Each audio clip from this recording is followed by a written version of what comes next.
저기 앞에는 1절부터 5절이라고 나왔는데 1절부터 6절입니다. 1절부터 6절 함께 저와 여러분이 합독하도록 하겠습니다. 시작. 여호와는 나의 목자시니 내게 부족함이 없으리로다. 그가 나를 푸른 풀밭에 누이시며 쉴만한 물가로 인도하시는도다. 내 영혼을 소생시키시고 자기 이름을 위하여 의의 길로 인도하시는도다. 내가 사망의 음침한 골짜기로 다닐지라도 해를 두려워하지 않을 것은 주께서 나와 함께 하심이라. 주의 지팡이와 막대기가 나를 안위하시나이다. 주께서 내 원수의 목전에서 내게 상을 차려주시고 기름을 내 머리에 부으셨으니 내 잔이 넘치나이다. 내 평생에 선하심과 인자하심이 반드시 나를 따르리니 내가 여호와의 집에 영원히 살리로다. 아멘. 할렐루야. 오늘 말씀을 통하여서 하나님의 목자 되심 그리고 우리의 양됨을 하나님 앞에 인정해드리고 더욱더 목자를 따르기를 원하는 여러분들에게 하나님께서 펼쳐주실 아름답고 의롭고 행복한 길들이 열리길 예수 이름으로 축복합니다. 오늘 함께 묵상할 말씀은 특별히 3절 말씀입니다. 내 영혼을 소생시키시고 자기 이름을 위하여 의의 길로 인도하시는도다. 지난 시간에 의의 길에 대하여서 묵상을 하였다면 특별히 자기 이름을 위한다는 것이 무슨 뜻일까요? 하나님께서 자기 이름을 위하여 이 모든 일들을 이루신다고 하십니다. 여러분, 그 겸손이라는 성품 있죠. 겸손이라는 성품은 생각보다 얻는 것이 참 힘듭니다. 겸손의 덕을 갖추었다고 자부하는 순간 내가 겸손하구나 하는 순간 그 사람은 더 이상 겸손한 게 아닌 게 되겠죠. 그래서 겸손한 사람은 결코 자신이 나는 겸손합니다라고 얘기하는 걸 본 적이 우리는 없습니다. 꼭 겸손 대상이라는 콘테스트를 해서 1등한테 겸손 메달을 준다고 해도 그 사람이 그 메달을 목에 거는 순간 그 사람은 겸손한 것이 아닌 게 될 수가 있겠죠. 재밌죠. 적어도 받았으면 얼른 감추거나 하나님이 하셨습니다 이러면서 그 메달을 서랍에다가 빨리 집어넣어야 그래야 저 사람이 겸손한 것은 아닌가 생각하게 될 것입니다. 하지만 교만은 참 쉽습니다.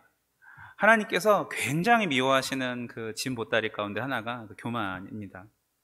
잠언 16장 5절을 보면 무릇 마음이 교만한 자를 여호와께서 미워하시나니, 사랑이신 하나님께서 미워하는 사람이 있는데 바로 마음이 교만한 자를 미워하신다 하십니다. 하나님은 겸손한 자들에게는 은혜를 베푸시고 용서를 더하시지만 교만한 자를 대적하십니다. 겸손한 마음에는 존경이 따르지만 교만은 여러분들이 잘 알다시피 패망의 선봉이 되게 됩니다. 여러분, 시편 23편에 주어와 동사를 살펴보면은요, 주어와 동사를 살펴보면 우리가 왜 겸손해야 하는지 굉장히 쉽게 알 수가 있습니다. 볼까요? 그가 나를 누이시며 그가 인도하시는도다. 그가 소생시키시고 주께서 나와 함께 하시는도다. 주의 지팡이와 주의 막대기가 나를 안위하시고 주께서 내게 상을 베푸시고 주께서 기름으로 내 머리에 바르셨도다. 그 목자가 다 하십니다. 우리가 뭐 하는 게 뭐가 있습니까? 그저 그렇게 하심을 경험하는 것밖에 없지 않습니까? 시편은요, 그분이 하신 일들로 가득한 노래 아니겠습니까? 여러분, 그림을 잘 그리는 사람들끼리 모여서 어떤 미술 대회를 하는데 상을 그 그림을 잘 그린 사람한테 줍니까? 아니면 그 잘 그려진 도화지에게다가 줍니까? 그 사람을 높이게 되죠, 그죠? 수술을 잘, 의사가 메스를 가지고 수술을 잘 했을 때 그 의사를 칭찬하지, 메스가 참 좋다라고 칭찬하는 사람은 없을 것입니다. 메스가 울줄할 필요도 없고 캔버스가 높임을 받을 필요도 없습니다. 우리가 그래요. 우리가 하나님께서 일하시는 도화지이고 우리가 하나님의 손에 들려있는 수술용 메스가 될 수 있고 붓이 될 수가 있고 더러는 어떤 다양한 도구들이 될 수 있을 뿐이지 결국은 누가 하신다? 하나님이 하시기 때문에 우리는 본질적으로 겸손해야 되는 사람들임을 믿습니다. 그 누가 됐든지 간에 시편 23편의 찬양을 받을 자격은 아무도 없어요. 오직 하나님만 자격이 있으신 분이십니다. 다윗은 이 핵심을 딱 짚었죠. 목자가 박진용의 이름을 위해서가 아니라 이재윤을 이름을 위해서가 아니라 누구의 이름을 위해서 일을 하신다고요? 자기 이름을 위하여. 여호와 하나님의 당신의 이름을, 여호와라는 이름은요, 우리와 언약하신 하나님이란 뜻이잖아요. 하나님의 그 언약을 위하여서 자기 이름을 걸고서 우리에게 역사하신다라는 것이에요.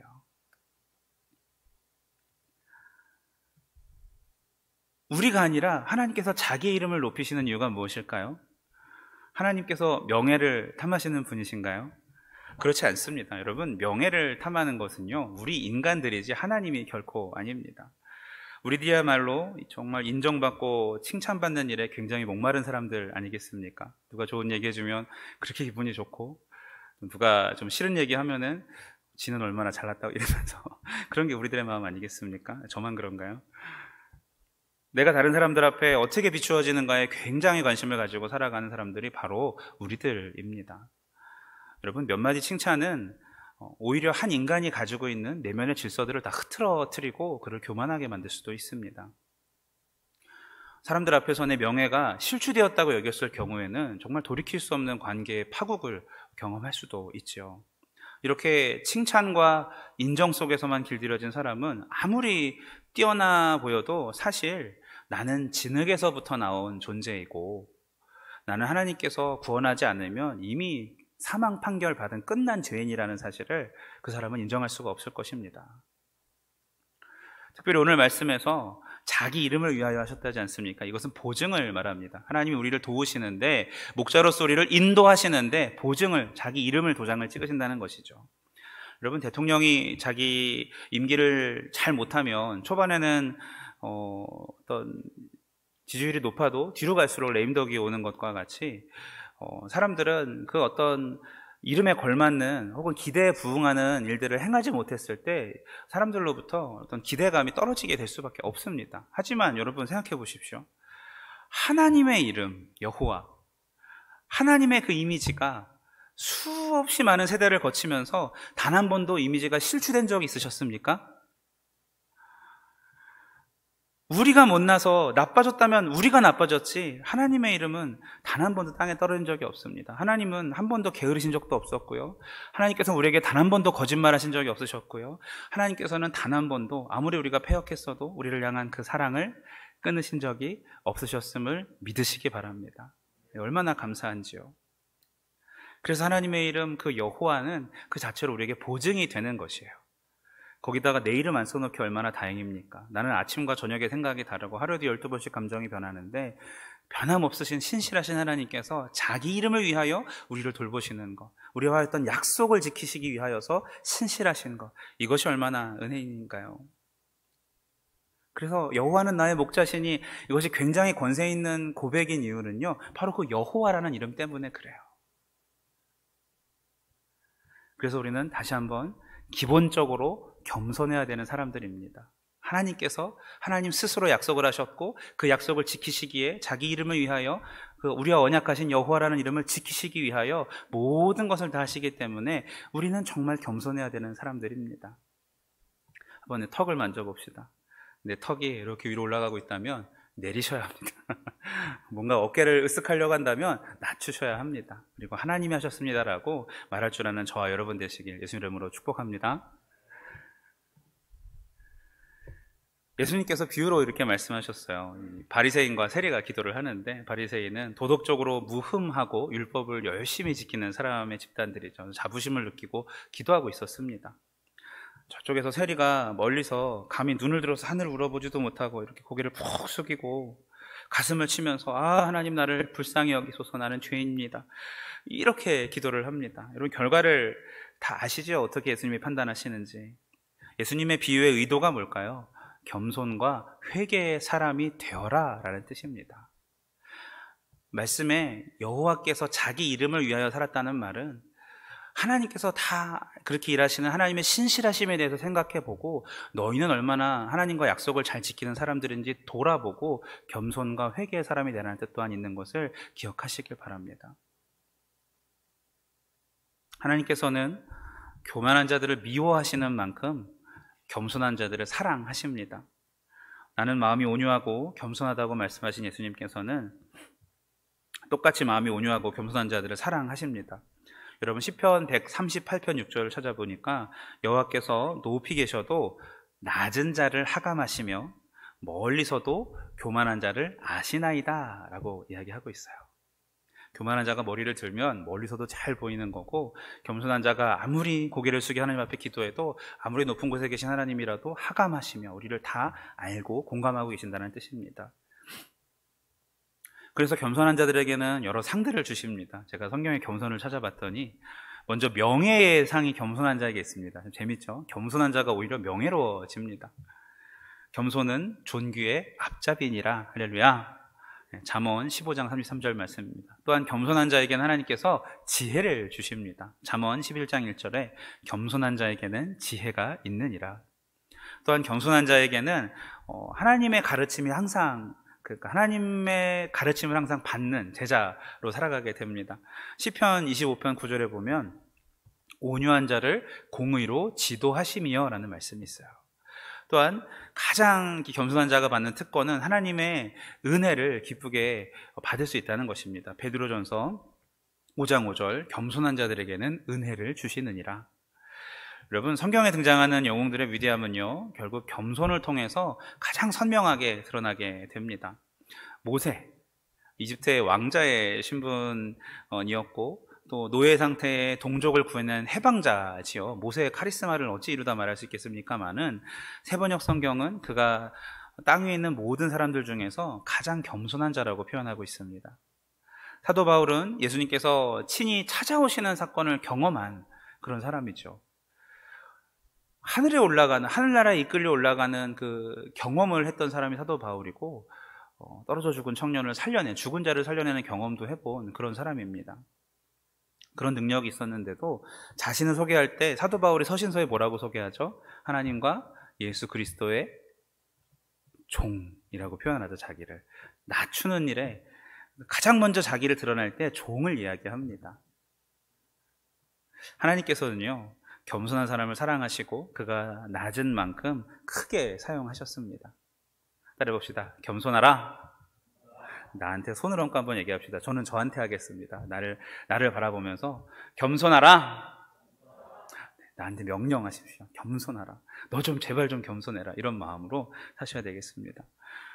그동안 겸손하라 라는 말씀을 드렸는데 이 시간에 구체적으로 성경에서 말하는 겸손이 무엇인지 한번 깊이 더욱더 나눠보도록 하겠습니다. 제가 성경을 찾으면서 보니까 여러분, 겸손은요, 우리는 어떤 일이 잘 됐을 때 그때 우리의 겸손을 드러낼 기회라고 생각하는 착각을 할 때가 있는데, 성경에서 말하는 겸손의 시작은요, 생각에서부터 시작을 합니다. 겸손하다는 것은 내가 아무것도 할 수 없어요 라고 생각하는 것이 아니라 오히려 내가 무엇을 해야 되는지 정확하게 알고 있으면서 분수에 넘치지 않는 생각을 갖고 살아가는 그 태도를 겸손이라고 표현합니다. 로마서 12장 3절, 마땅히 생각할 그 이상의 생각을 품지 말고 라고 하십니다. 여러분, 오직 하나님께서 우리에게 믿음의 분량대로 나누어지는 생각이 있어요. 그 생각대로 순종하시면서 지혜롭게 생활하시길 예수님 이름으로 축복합니다. 첫 번째는 생각의 겸손이에요. 정확하게 알면서도 하나님의 뜻대로만 살아가는 겸손의 생각. 두 번째는 따라해봅시다. 말의 겸손. 네, 말의 겸손입니다. 사무엘상 2장 3절에 보면 한나의 기도를 통해서 우리에게 말씀을 주시는데, 오만한 말을 너희 입에서 내지 말지어다 입니다. 진리가 아닌 다른 것을 이야기할 때 우리가, 그러니까 진리에 대해서는 틀림없이 이야기해야 되겠지만 나의 생각을 얘기할 때는요, 확신에 차서 말하는 것은 좋은 태도가 아닙니다. 의심의 여지가 없이, 틀림없이 그 사람은 그랬을 거야 라고 속단하지 마시길 바랍니다. 어떻게 합니까? 이런 말보다 제가 이해한 바로는, 제 생각에는 이렇게 얘기하면서 뭔가 내가 옳다라는 주장을 하기보다 선생님의 말도 일리가 있군요 라고 하면서 그렇게 말들을 조심하셔야 합니다. 세 번째로는 겸손하려면 재물에 대한 집착을 버리셔야 됩니다. 돈에 대한 집착을 버리셔야 겸손할 수가 있어요. 신명기 8장 13, 14절 말씀, 제가 이 말씀을 보면서 참 반성을 많이 했었는데, 너의 소와 양이 번성하며 은과 금이 증식되며 내 소유가 다 풍부하게 될 때에 내 마음이 교만하여 내 하나님 여호와를 잊어버릴까 염려하노라. 여러분, 번성하고 풍성하고 많아지면은요, 계속 관리해야 되고 계속 신경 써야 되고 그러면서 자연스럽게 하나님과 멀어질 수가 있어요. 하나님은 그것을 염려하신다고까지 표현하십니다. 여러분, 우리의 인생의 짧음과 재물의 덧없음을 기억하면서 교만에 물들까 조심하시는 저와 여러분 되시길 간절히 축원합니다. 네 번째는, 겸손하려면 동료에게 박수 쳐줄 수 있는 사람이 되어야 합니다. 다른 사람을 빛나게 만들어주는 사람이 되어야 합니다. 빌립보서 2장 3절, 오직 겸손한 마음으로 각각 자기보다 남을 낮게 여기고 좋게 여기고 귀하게 여기고 이런 뜻이죠. 낮게 아니고 낮게, 알죠? 여러분, 우리가 스포츠를 할 때, 저번에 우리나라 손흥민 선수가 세계에서 가장 유럽인가요? 세계인가요? 거기서 가장 잘 골을 많이 넣은 선수 이러면서 저번에 굉장히 우리나라에 축제가 열리고 이런 걸 보았는데, 우리는 보통 골을 넣은 사람이 플래시를 받고 상을 받는 모습들을 많이 보죠. 하지만 여러분, 잘 생각해 보면은요, 동료들 수비들이 상대편 공격수들을 단단하게 틀어막았고, 또 적들의 수비수를 따돌리면서 여러 가지 좋은 패스들이 이루어졌고, 또 누군가가 마지막에 기막힌 어시스트를 주어서 그 사람이 그렇게 돋보이게 된 것을 잊지 말아야 합니다. 모든 골들이 다 그래요. 내 노력으로 내가 사는 것이 아니라, 우리가 어떤 하나님 앞에 은혜를 받았다면 내가 열심히 해서 된 게 아니라, 성도들이, 우리 모두가 교회를 위해서 기도할 때 그 중에 하나가, 교회 중에 하나가 나잖아요. 우리가 교회를 위해서 기도할 때 교회인 내가 하나님의 응답의 어떤 통로가 되었다라는 것이지, 내가 잘해서 된 게 아니라는 뜻입니다. 내가 인생을 살면서 올린 모든 득점들은 사실 내가 올린 득점이 아니라 우리 팀이, 우리 교회가 올린 득점이 되는 것이죠. 동료들에게 박수 갈채를 보내십시오. 잘한 사람일수록, 조명받는 사람일수록 더욱더 다른 사람을 추켜 세워주시길 축복합니다. 우리 옆에 분에게 이렇게 한번 얘기해 볼까요? 진심으로. 자, 덕분에 삽니다. 시작. 좀 부부끼리는 좀 더 크게 하셔야 되는 거 아니에요? 덕분에 삽니다. 얼마나 덕분에 삽니까? 하나님께서 우리들을 이렇게 묶어주셔서 이 시간 우리에게 서로 덕분에 삽니다라고 말할 수 있는 게 얼마나 큰 은혜인지 여러분 아셔야 됩니다. 얼마나 덕분에 사는지요. 너무 더운 거예요. 저는 제가 옷을 아무리 얇게 입어도 또 두꺼운 지방을 입고 있다 보니까 너무 더워가지고, 내가 오늘 저 드럼을 어떻게 치지? 땀 막 육수가 막 나와가지고 설교할 때 막 헐떡거리면서 하나님 아버지 이럴 텐데 어떻게 하지? 걱정을 하는데, 갑자기 이충희 집사님이, 목사님 오늘 드럼 제가 칠까요? 덕분에 삽니다. 할렐루야. 서로의 필요를 알고 쓱 와가지고, 목사님 제가 치겠습니다. 아니야, 조용히 와가지고, 목사님 제가 오늘 해볼까요? 이러는데 얼마나 그 마음이 감사하고 행복한지. 여러분, 덕분에 서로 돕고 서로 사랑하면서 그렇게 사는 것 아니겠습니까? 다섯 번째로, 겸손이란 정말 그 끝까지 다 해낸 뒤에 기쁨을 나누는 그 모습 또한 겸손이라고 성경이 얘기합니다. 생각부터 겸손이지만 그 일을 다 마친 다음에 기쁨을 함께 나누는 것을 겸손이라고도 표현해요. 열왕기상 20장 11절, 참 마음에 와닿는 말씀인데, 참 군인은 갑옷을 입을 때 자랑하지 않고 갑옷을 벗을 때 자랑하는 법입니다 라는 말씀이 있어요. 갑옷을 입을 때 입었다라고 자랑하지 않고, 언제요? 모든 싸움을 다 끝내고 갑옷을 벗을 때, 하나님 살려주셔서, 하나님 이기게 하셔서, 또는 하나님 깨닫게 하셔서, 졌지만 깨닫게 하셔서 감사합니다라고 얘기할 때, 그때 찾아오는 것이 겸손이라 말씀하십니다. 묵묵히 여러분 자신의 사명을 끝까지 감당하시고 완주하신 뒤에 그 기쁨을 나누시는 저와 여러분 되시길 축복합니다. 네. 여섯 번째, 가장 중요한 것은요, 갈라디아서 6장 17절, 그러나 내게는 우리 주 예수 그리스도의 십자가 외에 결코 자랑할 것이 없나니 라고 말씀하십니다. 십자가의 그 그늘 아래 항상 거하시길 축복합니다. 다시 한번, 십자가의 그늘에 거하시길 축복합니다. 네. 두 번째도 아멘을 못하신 분은 한 번 더 하실 때 하나님의 은혜가 임할 줄로 믿습니다. 십자가의 은혜에 그늘 아래 거하시길 축복합니다. 십자가가 좀 이파리가 크게 있으면 좋겠는데 이게 너무 작은가요? 정말 그 십자가가 나에게 크게 다가와서 내가 눈만 떠도 눈앞에 예수님의 십자가가 보이는 그런 인생을 사시길 바랍니다. 그 자랑을 할 수밖에 없잖아요. 그 눈앞에 보이면. 왜 언제부턴가 우리는 십자가를 보면서 예배를 하고, 나갈 땐 십자가를 뒤에 지고 나가는 사람들인데, 내가 지고 있는 십자가는 보지 못하고 내가 가는 세상만 바라보면서 왜 그렇게들 제 얘기인데 왜 그렇게 하나님의 뜻대로 살지 못하고 교만이, 욕심이, 탐욕이 교회를 고개를 들 때 그것을 주체하지 못하는지 모르겠습니다.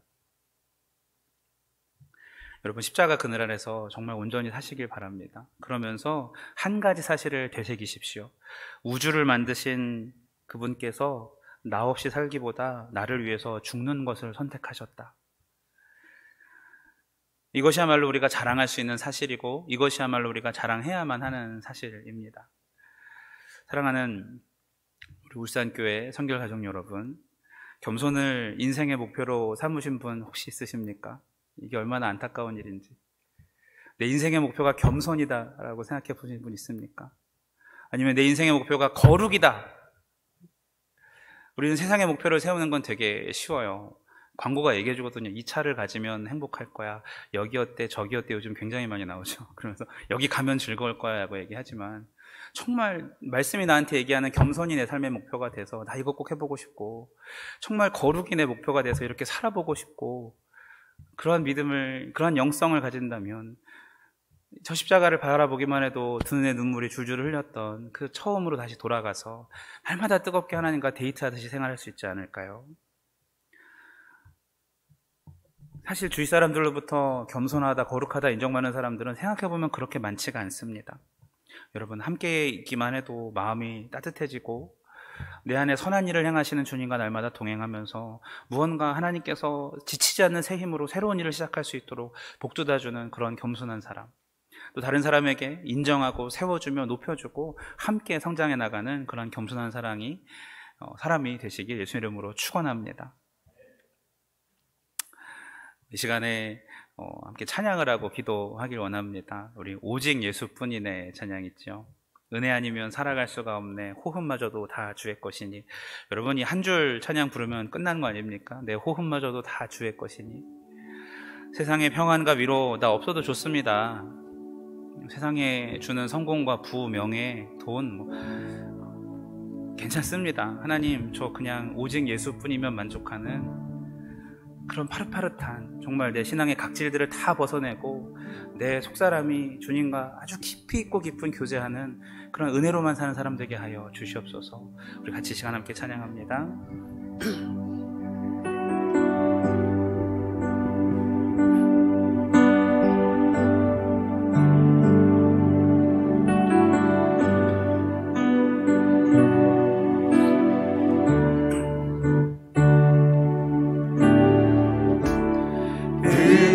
아니면 살아갈 수가 없네. 호흡마저도 다 주의 것이니. 세상 평안과 위로 내게 없어도 오직 예수뿐이네. 우리 다시 한번 고백합니다. 은혜 아니면 살아갈 수가 없네. 호흡마저도 다 주의 것이니. 세상 평안과 위로 내겐 없어도 오직 예수뿐이네. 하나님의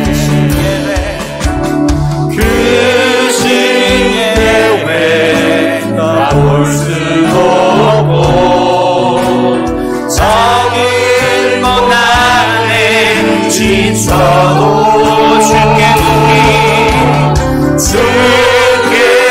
묻기 나의 모든 삶 버티고 견디게 하시네. 그 신계회 가볼 수도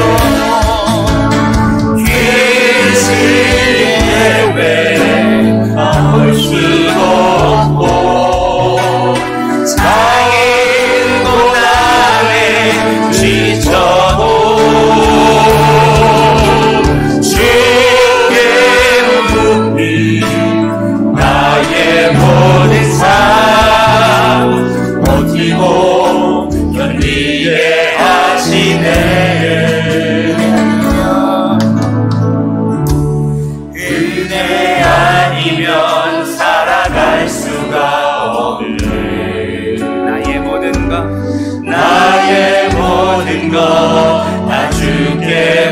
맡기니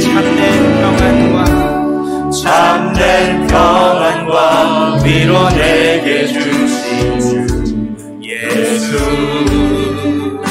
오직 여러분도 고백할까요? 크신 계획 답을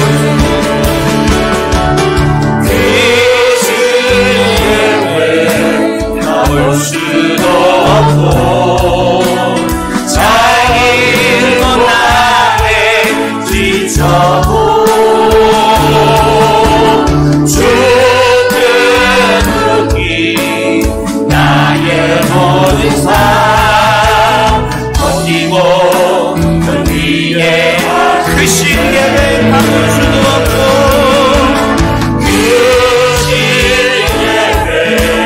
볼 수도 없고 자기 고난에 지쳐도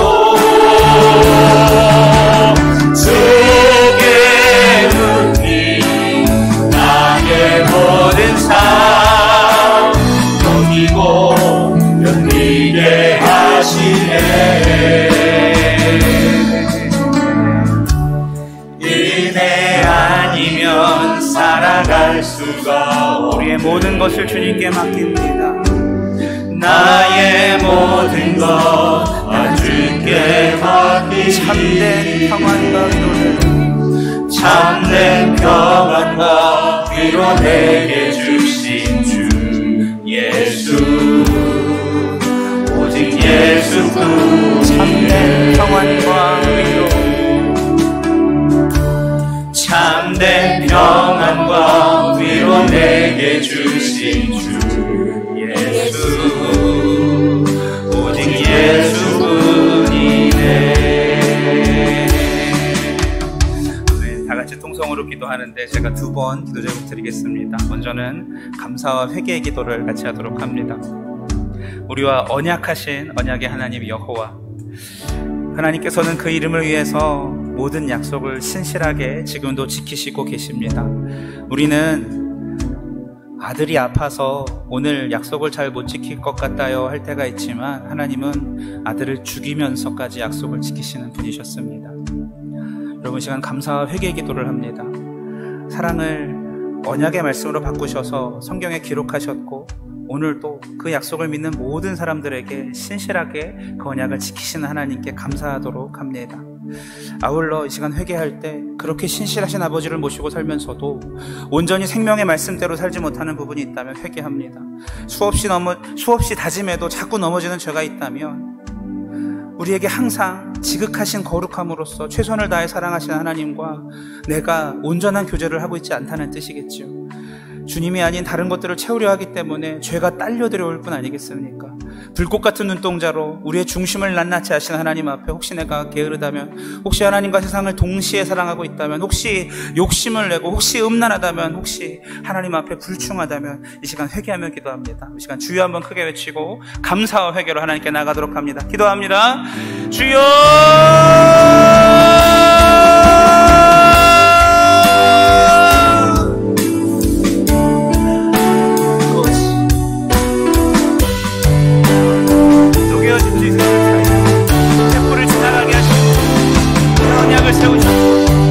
하나님 홀로 의기를 걸으시사 우리의 불충함 가운데서 하나님 아침마다 늘 새롭고 신실하신 성실하신 하나님 아버지, 우리를 포기하지 아니하시고 날마다 새롭게 다짐하시면서 똑같은 모습으로 우리 앞에 나타나시고 하나님 더욱더 큰 사랑으로 우리에게 우천신 하나님 아버지, 하나님 감사합니다.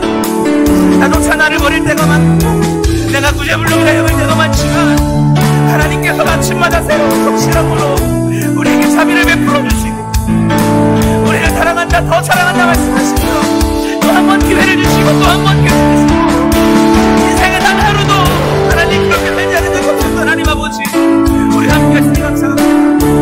그러나 하나님, 우리의 불충함을 어찌하면 좋습니까? 하나님 막대기에 묶인 짐승과 같이 똑같은 자리를 잡고 하나님 앞에 죄를 짓는 용서해 주시옵소서. 하나님을 뜨겁게 사랑하셨으니 하나님 저 십자가를 무게가 믿게 보지 아니하고 그 향을 보지 아니하기를, 그 향을 하나님과 욕하는 여러 가지 물질을 음성들과 소리를 들을